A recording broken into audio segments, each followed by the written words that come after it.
Kayak sih saya nggak setuju Mbak. Soalnya pendapatannya kalau namanya ojol mah nggak pasti. Kadang bisa dapat, kadang enggak. Sekarang sistemnya, apalagi kan sistemnya kita kan mitra ya, bukan pekerja. Jadinya hasilnya juga kan banyak potongannya tuh. Kalau saya sih sebenarnya dari sisi saya sih jadi banyak potongan ya. Karena kan kita kan ada 3 potongan tuh BPJS Ketenagakerjaan, BPJS Kesehatan, jadi tambah lagi dengan ini pasti jadi tambah sih Mbak potongannya setiap bulannya dari gaji kita. Sebenarnya sih jatuhnya jujur memberatkan sih Mbak, tapi kalau memang itu udah jadi kebijakan dari pemerintah ya mau nggak mau kan kita harus nurut Mbak. Setuju sih, cuman ya kembali kita melihat fisiknya juga ya rumah itu. Sangat setuju. Ya karena banyak membantu orang kecil daripada menabung di bank, lebih baik ikut tapera. Kita harus berani spekulasi. Nanti di akhir 15 tahun kita miliki rumah. Kalau kita menabung di bank dengan tabungan yang kecil itu habis dengan adminnya saja.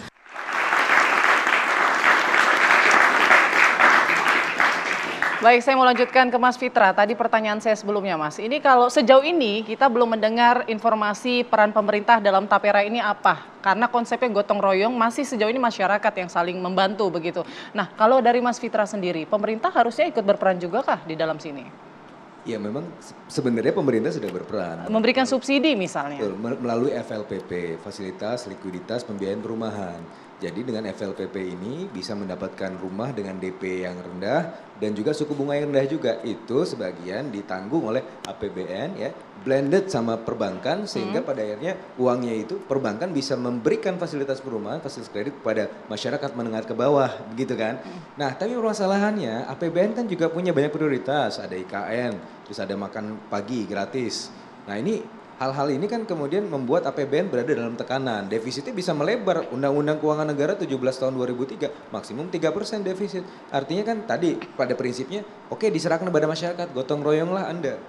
Tapi kan pada kenyataannya kita tadi melihat banyak sekali desain-desain yang salah sehingga pada akhirnya ya ini ternyata menambah beban tidak hanya buat masyarakat itu sendiri, tapi beban makroekonomi juga sebenarnya bisa bertambah-tambah nantinya. Oke, kalau kita dengar kan tadi salah satu wawancara juga mengatakan ada yang meyakini bahwa oke nggak apa-apa kita nabung di sini nanti dapat rumah. Jadi masyarakatnya masih berpikir dia ikut tapera akan dapat rumah. Tapi ada kata-kata spekulasi tadi, menarik. Regulasi, ya itu menarik, menarik. Tapi gini, jadi kan 3%, ini kan kita menabung 3%. Nah dari 3% ini kemudian nanti ada uangnya nih kan, pool of fund. Pool of fund ini akan dikelola oleh fund manager, manajer investasi.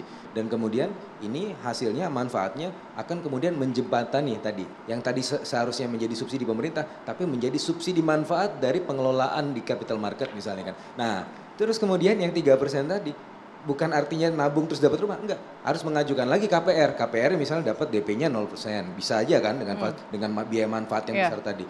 Terus kemudian suku bunganya 5% gitu. Bisa aja. Tapi masalahnya begini, Mbak. Itu asalkan pengelolaannya bagus. Kita bicara mengenai governancy. Nah, ini kalau kita bicara mengenai mortgage atau subsidi atau kredit perumahan, itu harus kembali lagi ke mbahnya. Mbahnya siapa sih? Amerika Serikat. Dulu setelah era Great Depression ada Fannie Mae. Untuk menjembatani kebutuhan perumahan di masyarakat menengah ke bawah. Kan butuh nih rumah, maka dijembatani. Ada Fannie Mae yang membeli hutang di perbankan, dia akan memberikan fasilitas kredit, terus digunakan oleh Fannie Mae dan disekuritisasi, di-insert. Kemudian di tahun 1970-an ada namanya Freddie Mac, itu kemudian masuk ke secondary market. Nah, tapi pada akhirnya si Fannie Mae dan Freddie Mac ini mereka berkompetisi satu dengan yang lain sehingga aspek governancy dan kompetisi menimbulkan hasil-hasil yang baik. Cuma masalahnya begini, Mbak.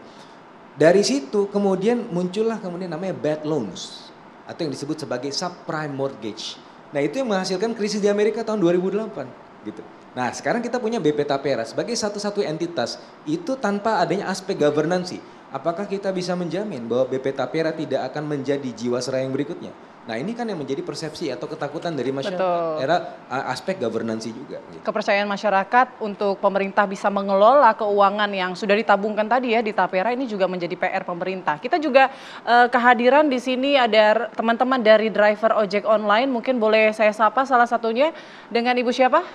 Saya Sinta. Ibu Sinta. Nah, Ibu Sinta gimana nih pendapatnya soal Tapera dipotong 3%? Menurut saya sih, saya pribadi nggak setuju. Karena kita juga udah banyak potongan. Terus satu itu. Kedua, kenapa nggak bikin satu payung sekalian sama di BPJS gitu loh. Kan BPJS kan ada kecelakaan kerja, hari tua, tabungan hari tua kan ada kan. Kenapa nggak kemarin tuh ada program itu kenapa nggak dijalanin gitu seperti itu. Yang jelas-jelas kita udah mulai percaya sama BPJS. Kalau ke Tapera gini kayaknya kita masih belum percaya gitu.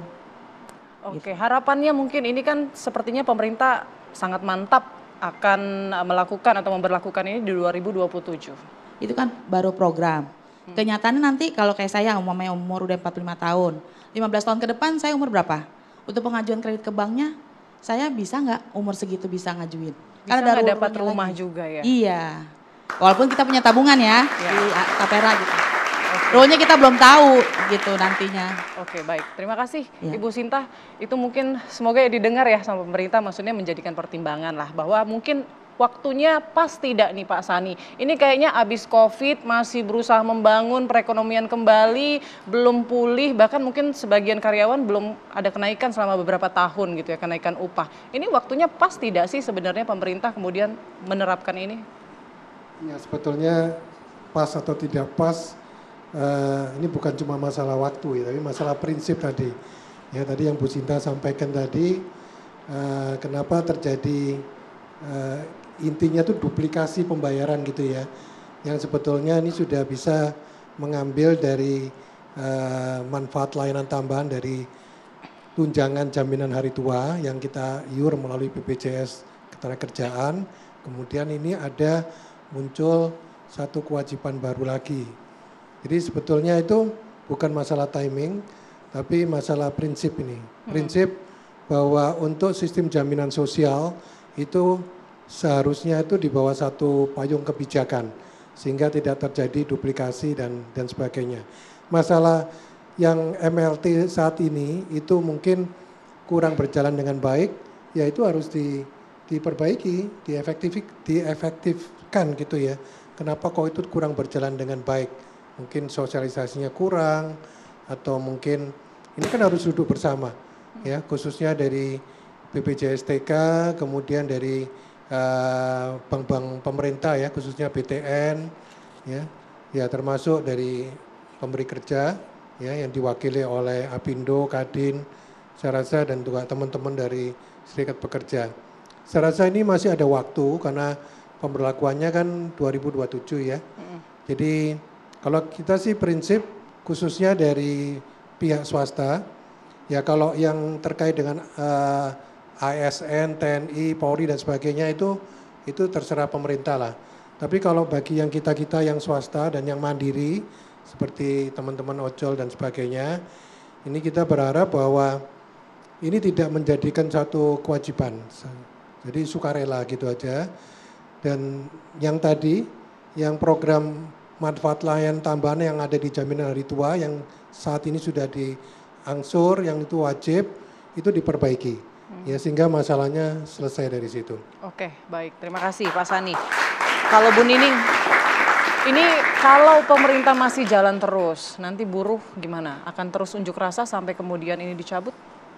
Sebenarnya kita bersepakat dari berbagai macam organisasi serikat buruh gitu ya, mendesak kepada pemerintah untuk segera mencabut PP tersebut karena memang dalam situasi yang kemudian kita tahu dalam keprihatinan di mana rakyat tidak punya kepastian kerja, dampak dari sebuah kerja magang gitu ya, kontrak outsourcing, alidaya, bahkan PHK yang hari ini terjadi, termasuk juga tentang persoalan bagaimana pendapatan yang layak, ini kan menjadi problem.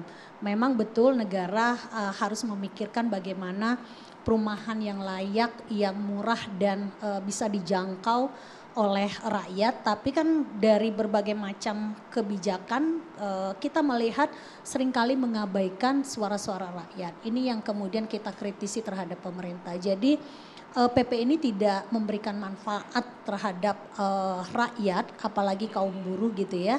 Janganlah memberikan sebuah ilusi yang kemudian seolah-olah tadi kalau kita lihat ada sebuah seorang ibu warga yang menyampaikan cita-citanya setelah menabung kira-kira langsung dapat rumah gitu ya. Kita punya pengalaman kaum buruh ketika mau mengakses perumahan KPR saja itu cukup rumit gitu ya, pengelolaan dan birokrasinya juga menjadi masalah bagi kaum buruh, apalagi dengan hari ini dengan upah yang untuk memenuhi kebutuhan hidup sehari-hari, biaya pendidikan yang semakin mahal gitu ya, terus kemudian juga kebutuhan hidup sehari-hari khususnya kebutuhan pokok semakin melambung, upah kaum buruh semakin minim, tapi di sisi lain dipaksa menabung. Berbeda dengan kondisi negara-negara maju gitu ya, di luar yang mereka upahnya bisa untuk menabung, bisa untuk mencicil rumah. Tapi rakyat hari ini jangankan untuk mencicil rumah, untuk biaya hidup sehari-hari pun masih menjerit. Tadi para ojol sudah menyampaikan, harus diakui gitu ya, kita hidup di lingkungan masyarakat hari ini semua berteriak pendapatannya semakin minim, daya beli semakin rendah, pasti akan mengganggu pertumbuhan ekonomi secara nasional. Dan itu yang seharusnya dipikirkan oleh negara. Kalaupun problem anggaran, seharusnya ada solusi lain tentang pengetatan anggaran. Terus kemudian bagaimana proyek-proyek strategis yang tidak memberikan dampak kepentingan publik, ya seharusnya tidak harus menjadi prioritas gitu loh. Apakah ada solusi lain? Nanti kita bahas ya di segmen selanjutnya. Tetaplah bersama kami di Indonesia Business Forum.